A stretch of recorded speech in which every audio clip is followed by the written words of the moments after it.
Ya Allah, sejahterakanlah ke atas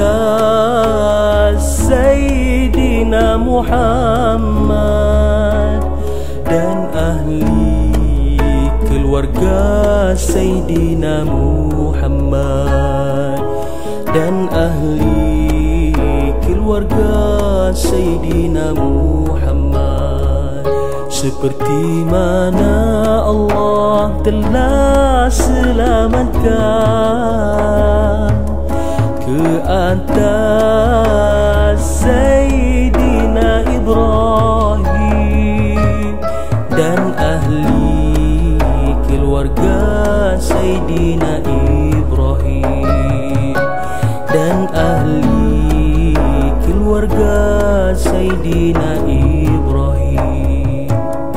dan berkatilah ke atas Sayyidina Muhammad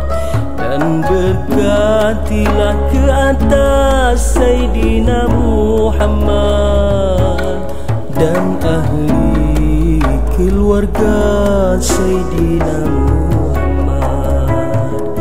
dan ahli keluarga Sayyidina Muhammad, seperti mana